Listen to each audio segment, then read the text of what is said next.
Bonjour les amis, comment allez-vous? La vidéo d'aujourd'hui est une vidéo qui a pour objectif de vous mettre en garde. Depuis évidemment le début de cette épidémie, un certain nombre de personnes cherchent à essayer d'éviter d'attraper le virus en développant leur immunité.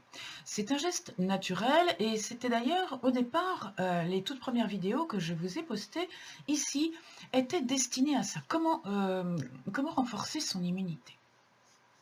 Mais il se trouve que parmi les moyens que l'on utilise pour renforcer cette immunité ou que parmi les traitements que l'on peut prendre en automédication pour ceci ou cela, eh bien, on a découvert que, au fur et à mesure que cette épidémie avance, on a découvert que certaines choses, au lieu de favoriser la lutte contre le virus, potentialisaient son action. C'est-à-dire le rendaient plus dangereux et rendaient plus dangereux ses effets secondaires et risquait, la personne qui les utilisait risquait non pas de se défendre mieux du virus, mais au contraire de développer une forme plus grave. Donc voilà pourquoi j'interviens ici. Parmi les conseils que je vous ai donnés, à l'exception d'un qui peut être tempéré, que l'ANSES, l'Agence de sécurité sanitaire, cite comme étant potentiellement à surveiller, mais pas à risque, les conseils que je vous ai donnés dans mes précédentes vidéos restent donc valables. La seule plante pour laquelle l'ANSES donne un tout petit bémol, c'est le romarin, puisqu'il semblerait que l'acide rosmarinique, chez certaines personnes, favorise un tout petit peu un type de réponse immunitaire qui aurait tendance à aggraver la réaction. Mais ça reste encore à prouver et en tisane, en tout cas, ça ne craint pas grand-chose. En revanche, méfiez-vous beaucoup, comme je vous l'ai déjà dit, des huiles essentielles. Et c'est ce que je vous disais dans ma vidéo sur l'aromathérapie. Ne faites rien sans avoir consulté un aromathérapeute qui, lui, saura. Alors, qu'est-ce qu'il saura? Il saura quelles sont les plantes qui risquent d'avoir un effet anti-inflammatoire. Parce que précisément, l'effet anti-inflammatoire, c'est celui qu'il va falloir éviter à tout prix. Et il va nous falloir éviter à tout prix de prendre des anti-inflammatoires. Les anti-inflammatoires, il y en a dans les plantes, il y en a dans les médicaments allopathiques, et vous les connaissez. Il y a tous les dérivés de la cortisone, qui sont ce que l'on appelle des anti-inflammatoires stéroïdiens et qui peuvent vous être prescrits sous forme de médicaments. Il y a tous les médicaments qui sont des anti-inflammatoires non stéroïdiens. Sur les notices, vous verrez qu'on les appelle des AINS, anti-inflammatoires non stéroïdiens. Ça, ce sont les médicaments allopathiques. Alors, sous quel nom vous les connaissez? Eh bien, par exemple, quand vous avez des laryngites, des trachéites, des choses comme ça, on vous donne des médicaments type Solupred ou Célestane, par exemple. On sait depuis très longtemps, tout le monde le sait, que ces médicaments ont pour particularité, comme on le dit dans le jargon médical, de faire flamber les infections, qu'elles soient bactériennes ou qu'elles soient virales. Voilà pourquoi, lorsque votre médecin vous prescrit un anti-inflammatoire pour soigner quelque chose, que vous avez, un rhume, une sinusite, un truc quelconque, il vous donne en même temps un antibiotique. Parce que l'anti-inflammatoire va réduire l'inflammation qui vous gêne, qui est douloureuse, qui devient insupportable, qui vous bouche le nez, qui vous bouche le larynx, qui vous fait pleurer, moucher, cracher, etc. Donc là, il vient un moment où il faut réduire cette réponse inflammatoire, qui en réalité est la défense du corps. Mais on sait qu'en réduisant cette défense du corps, on va permettre au virus ou aux bactéries de se développer. Donc on donne un antibiotique pour tuer les bactéries. Malheureusement, les virus, eux, ne sont pas tués. Voilà, j'ai eu une coupure. Donc, je reprends. La réponse inflammatoire du corps est une réponse naturelle de défense. Si on donne un anti-inflammatoire, on empêche en quelque sorte le corps de se défendre pour pouvoir éviter ces effets désagréables de la réponse. Et on donne un antibiotique pour limiter la flambée bactérienne. Mais le virus, lui, n'est pas sensible aux antibiotiques. Le virus ne sera pas coupé par les antibiotiques, sinon ce serait très simple de soigner ce Covid.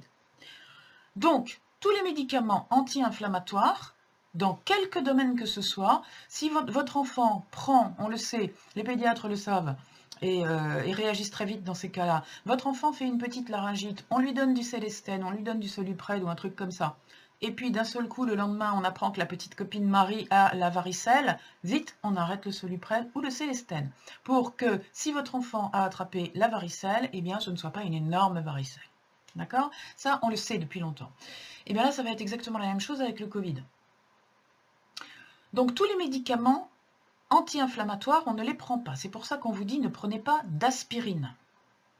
Ne prenez pas d'anti-inflammatoires stéroïdiens, cortisone ou dérivés, Célestène, Soluprède, etc.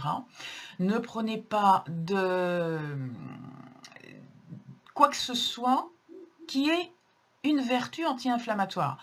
L'ibuprofène, par exemple, dans le domaine de l'allopathie, on vous a déconseillé de prendre de l'ibuprofène, on vous a déconseillé de prendre de l'Advil, des choses comme ça, Actifed. Toutes ces choses-là sont des anti-inflammatoires, donc vous ne les prenez pas. Mais il se trouve que toutes les molécules qu'on utilise dans les médicaments sont à l'origine des molécules qu'on a trouvées dans les plantes et qu'on a tripotées après pour en faire des molécules plus agressives, plus efficaces. Mais à l'origine, elles sont dans les plantes. Et c'est pour ça que la phytothérapie est efficace, que l'aromathérapie est efficace. C'est pour ça que l'Ayurveda est efficace, évidemment. Et si c'est efficace, eh bien, tous les médicaments que vous allez prendre, soit en traitement, soit en complément alimentaire pour stimuler votre immunité, ils peuvent aussi avoir cet effet anti-inflammatoire qui va devenir dangereux.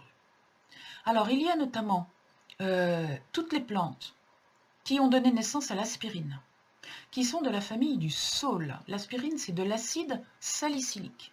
À l'origine, l'acide salicylique, ça provient de cette plante qui s'appelle Salix. C'est le saule.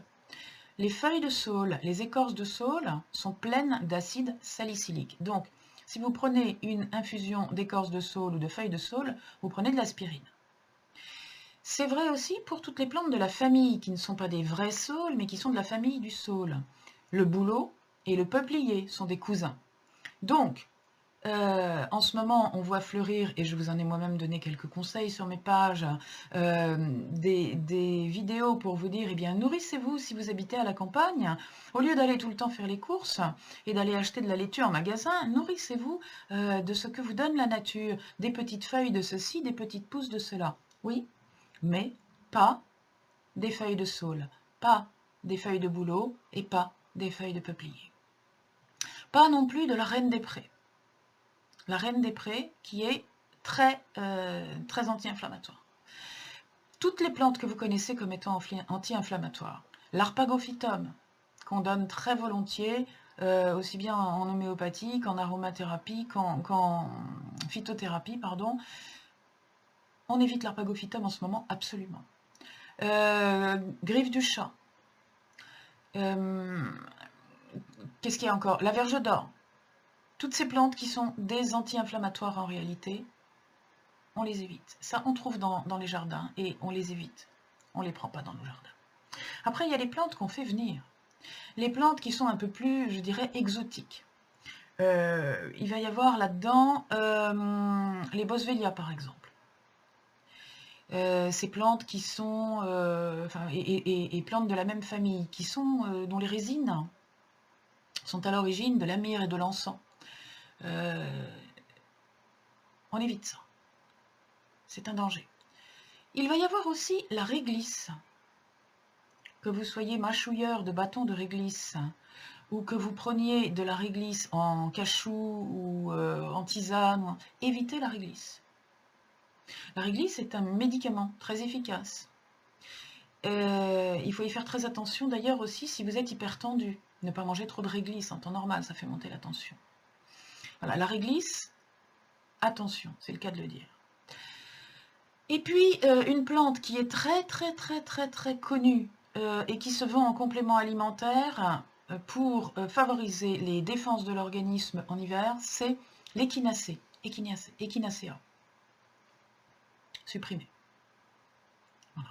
La prudence veut qu'on supprime toutes les plantes de la famille du saule, saule, bouleau, peuplier. Que l'on supprime toutes les plantes type reine des prés, verge d'or, arpagophytum, griffe du chat, Echinacea, boswellia, la réglisse, surtout quand elle est associée aux corticoïdes, et le curcuma.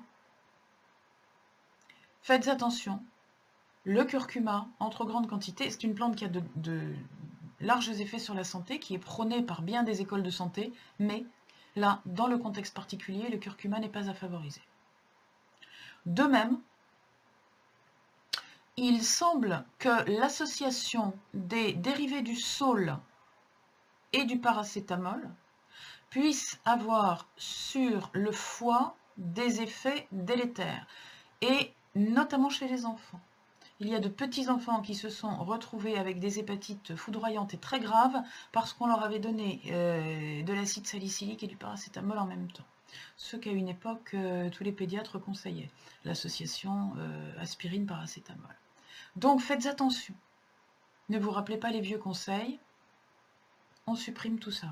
Tous les médicaments, je rappelle, allopathiques, dérivés de l'aspirine, tous les médicaments allopathiques dérivés de l'ibuprofène ou du kétoprophène, tous les médicaments allopathiques dérivés des corticoïdes ou des anti-inflammatoires non stéroïdiens. Lisez les notices, c'est le moment.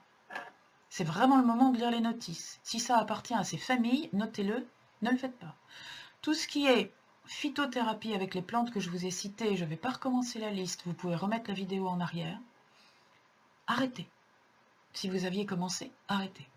Et puis enfin, je vous donnerai un dernier conseil. Cette maladie, en première ligne, les hypertendus sont des personnes à risque. Pour des raisons que je ne vais pas développer ici, pour des raisons de conversion de l'angiotensine, il se trouve que le Covid-19 agit sur, a affaire avec une transformation de l'angiotensine par les enzymes. Et d'ailleurs, certains hypertendus sont traités avec des médicaments qui sont des inhibiteurs de ça. Donc, attention, hypertendu, vous êtes en première ligne parce que le Covid s'attaque à des choses qui sont déjà sensibles chez vous. Pas de raison de paniquer, mais par contre, il y a une chose à laquelle il faut être très attentif et qui ne figure pas toujours sur les notices. Ça commence à figurer sur les notices de certains médicaments antihypertenseurs. Je l'ai vu sur les notices de certains inhibiteurs de l'enzyme de conversion. Certains inhibiteurs calciques du moins. Le pamplemousse. Alors, si vous avez de l'extrait de pépins de pamplemousse, vous pouvez le mettre directement à la poubelle. Parce que là, il y a un risque très important à mélanger l'extrait de pépins de pamplemousse et les médicaments antihypertenseurs. Donc ça, vous pouvez directement le jeter. Et même limiter, voire supprimer le pamplemousse tout court, en tant que fruit et en tant que jus. Je le répète, ça commence à figurer sur certaines notices. Ceux qui sont traités par des inhibiteurs calciques, certains inhibiteurs calciques maintenant, on voit sur les notices, pendant toute la durée du traitement, la consommation de pamplemousse sous toutes ses formes est formellement déconseillée. Tant mieux.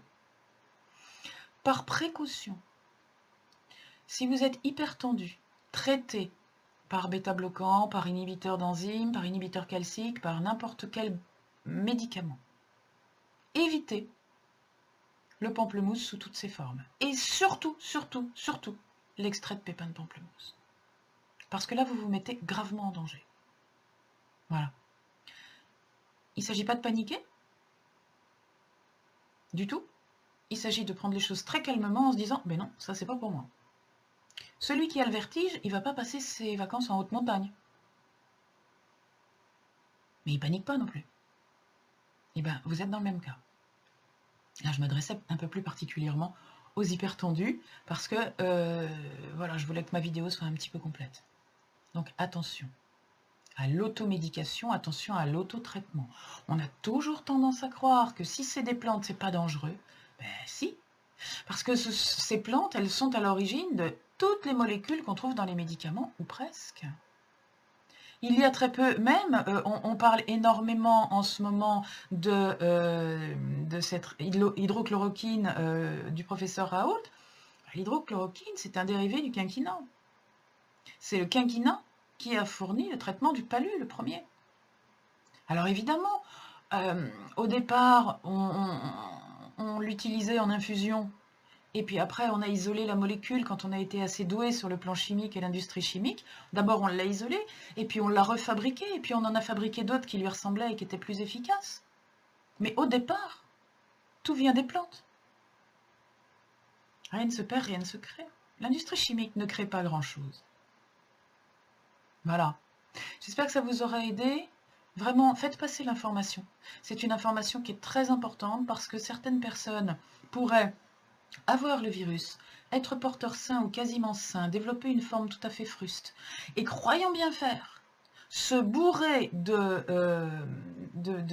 compléments alimentaires qui contiennent des choses que je viens de vous citer, et là, hop, on fait flamber le virus et on finit en réanimation alors qu'on aurait pu tranquillement se le faire sous forme d'un gros rhume à la maison. Ce serait quand même trop bête. Je vous souhaite bon courage.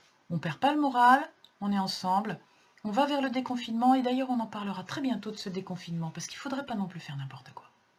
À la prochaine!